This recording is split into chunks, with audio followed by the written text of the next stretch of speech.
भारत कभी अमेरिकी अर्थव्यवस्था की बराबरी कर पाएगा? क्या भारत अमेरिका, यूरोप देशों की तरह विकसित देशों की गिनती में शामिल होगा? पीएम नरेंद्र मोदी ने चुनावों से पहले विकसित भारत का सपना दिखाया है। इस सपने को पूरा करने के लिए भारत को अभी कई चुनौतियों का सामना करना है। साथ ही महंगाई, बेरोजगारी, फिस्कल डेफिसिट जैसी कई समस्याओं का समाधान भी निकालना है। देश की इकोनॉमी की जरूरतों पर बात करने के लिए आज हमारे साथ क्रिसिल के chief economist DK Joshi ji हैं, जिन्होंने मनी कंट्रोल हिंदी के लिए खास समय निकाला है। सर, मनी कंट्रोल हिंदी के दर्शकों से बात करने के लिए आपका बहुत बहुत शुक्रिया। Thank you. सर, मेरा पहला सवाल आम आदमी को लेकर ही है, क्योंकि ये चुनावी साल भी है। तो अगर हम एक आम आदमी के पॉइंट ऑफ व्यू से बात करें तो बजट में सरकार को ऐसे क्या कदम उठाने होंगे जिससे अर्थव्यवस्था को बूस्ट मिले, नौकरी के मौके पैदा हो, खासकर ऐसे समय में जब विश्व की ज्यादातर जो बड़ी इकोनॉमी है वो बहुत अच्छे हाल में नहीं है। देखिए, पहली बात तो ये है कि ये वोट ऑन अकाउंट बजट है, इंटरिम बजट है। तो इंटरिम बजट में कुछ ज़्यादा अनाउंसमेंट्स आती नहीं है, और इलेक्शन के बाद जब सरकार फाइनल बजट प्रेजेंट करती है तो उसमें बहुत सारी अनाउंसमेंट्स होती हैं। तो मुझे लगता नहीं है कि इस बजट में ऐसा कुछ ज़्यादा होने वाला है।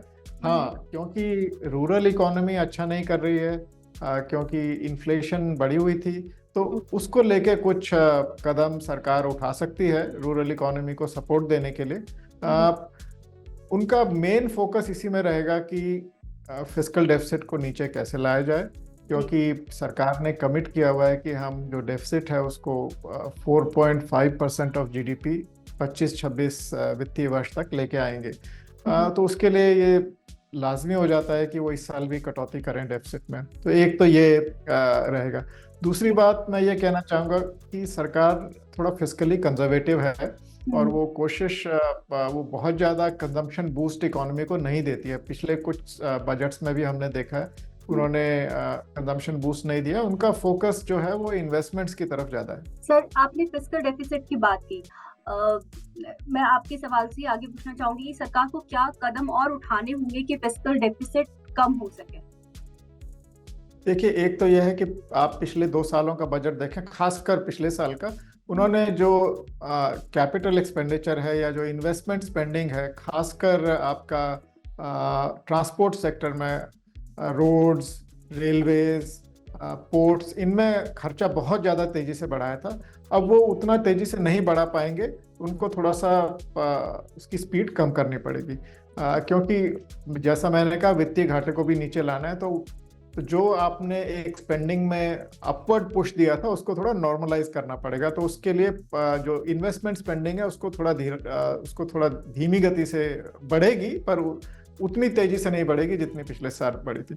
उसके अलावा वित्तीय घाटे को काबू में लाने के लिए सरकार टैक्सेस बहुत अच्छा किया है। पिछले साल टैक्स कलेक्शंस बहुत अच्छे रहे हैं, तो उसी मोमेंटम को आगे बढ़ाने के लिए कुछ और कदम सरकार सोच सकती है टैक्सेस में। खासकर जीएसटी को और स्ट्रीमलाइन किया जा सकता है, पर मुझे लगता है कि ये ज़्यादा आपको फाइनल बजट के टाइम पे दिखाई देगा। इस समय फोकस उसमें उतना नहीं रहेगा। हाँ, क्योंकि उन्होंने एक्सपेंडिचर्स को बजट करेंगे तो मुझे लगता है कैपिटल एक्सपेंडिचर को नीचे दिखाएंगे, तो एक तो उससे नीचे आएगा। उसके अलावा नॉन टैक्स रेवेन्यूज जो डाइवेस्टमेंट वाले हैं, वो सरकार वो ज़्यादा कामयाबी नहीं दिखाई दी है पिछले कुछ सालों में, तो उस पर निर्भर नहीं कर पाएंगे। मुझे लगता है जो दारोमदार रहेगा वो टैक्सेस पे रहेगा और कैपिटल एक्सपेंडिचर को कम करने पे रहेगा, क्योंकि उनको रेवेन्यू स्पेंडिंग में ज़्यादा कटौती कर पाना इस साल मुश्किल होगा। जी जी सर, मैं ग्रामीण भारत की बात करूंगी। ग्रामीण अर्थव्यवस्था का एक अहम हिस्सा है हमारी अर्थव्यवस्था के अंदर। तो सरकार को क्या कदम उठाने होंगे कि उस इकोनॉमी को बूस्ट मिले? खासकर हम और सेक्टर से जब बात करते हैं तो उनका ये कहना है कि खासकर रिटेलर्स का कि जो वो सेगमेंट जो है वो भी एक तरह से डिजिटल इंडिया से जुड़े। खासकर उसको लेके सरकार को क्या कदम उठाने होंगे? यूपीआई एक अच्छा कदम रहा है, लेकिन इसके अलावा और क्या करने की जरूरत है? नहीं, देखिए, ये तो जो डिजिटलाइजेशन हुआ है ये तो पैंडेमिक से पहले भी हो रहा था, बट पैंडेमिक ने क्या किया कि इसको बड़ा गति दे दी है। तो बहुत ज़्यादा तेज़ी से हो गया, जो मतलब डेकेड्स हैपन इन ईयर्स बोलते हैं और या इन वीक्स बोलते हैं, वैसा डिजिटलाइजेशन में हुआ है। और क्योंकि मोबाइल पेनिट्रेशन इतना ज़्यादा है तो धीरे धीरे ये रूरल इकोनॉमी की तरफ भी इसका जोर और बढ़ेगा। पर इसके अलावा मेन चीज तो यह है कि लोगों की परचेजिंग पावर बढ़नी चाहिए। जी। वो आवश्यक है, उसके लिए नौकरियां आवश्यक हो जाती हैं।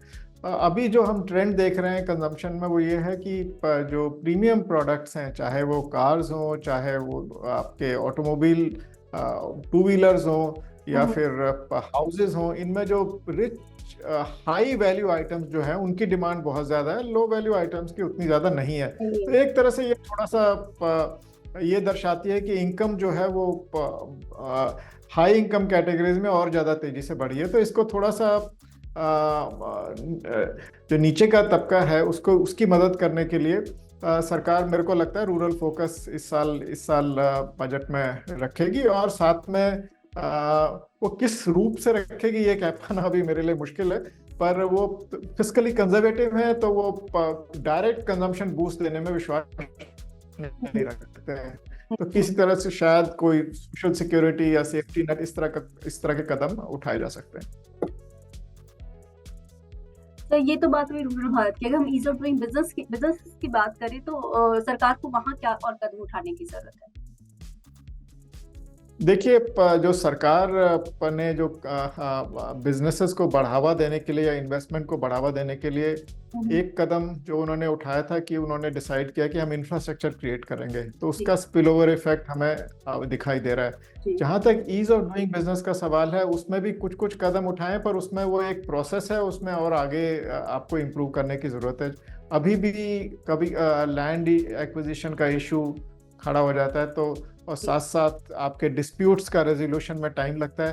तो ये चीज़ें हैं जिनमें आप अगर ज़्यादा ज़्यादा फोकस करेंगे, और थोड़ा प्रोसीजरल चेंजेस सरकार लेबर लॉज में भी ला रही है, सब स्टेट्स को एक साथ इकट्ठा करके कैसे लेबर लॉज को सिंप्लीफाई किया जाए। आई थिंक ये सब चीज़ें जो हैं, कंप्लायंस कॉस्ट बिजनेस के लिए कैसे कम की जाए, ये सब चीज़ें जो हैं वो ईज ऑफ डूइंग बिजनेस को आगे बढ़ाएंगी, इम्प्रूव करेंगे। जी।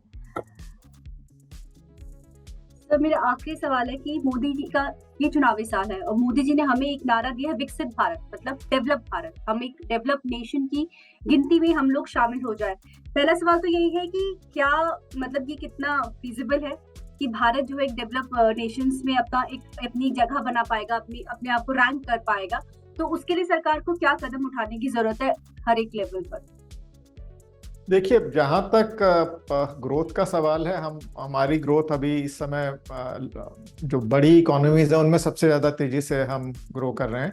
और हमारा ये मानना है कि अगर आप इसी स्पीड से ग्रो करते रहें, तो इस दशक के एंड तक, 3031 फिस्कल ईयर तक, आपकी पर कैपिटा इनकम जो है वो $4,500 क्रॉस कर जाएगी। विच इसका मतलब है कि आप अपर मिडिल इनकम कैटेगरी की तरफ जा रहे हैं। तो आप ऑलरेडी लो इनकम से अपर इनकम इसी दशक में पहुंच जाएंगे। उससे आगे हाई इनकम कंट्री बनने के लिए आपको उससे भी ज़्यादा ग्रोथ रेट को मेंटेन करना पड़ेगा। तो इसके लिए ग्रोथ कहाँ से आता है? ग्रोथ आता है आपका या तो इन्वेस्टमेंट से, या फिर आपका आता है लेबर से, या तीसरा ये होता है कि आप एफिशिएंसी, जो कि आप लेबर और कैपिटल दोनों को कंबाइन करके आप ज़्यादा तेज़ी से कैसे ग्रो करते हैं। मतलब अगर आपके पास सेम अमाउंट ऑफ लेबर है, सेम अमाउंट ऑफ कैपिटल है, अगर उनसे आप ज़्यादा तेज़ी से ग्रो कर रहे हैं तो उससे एफिशिएंसी आएगी। तो मेरा मानना यह है कि एक तो इन्वेस्टमेंट्स में जोर देना आवश्यक है, और प्राइवेट इन्वेस्टमेंट को और बढ़ावा देने के लिए सरकार को ईज ऑफ डूइंग बिजनेस की तरफ भी कदम उठाने पड़ेंगे।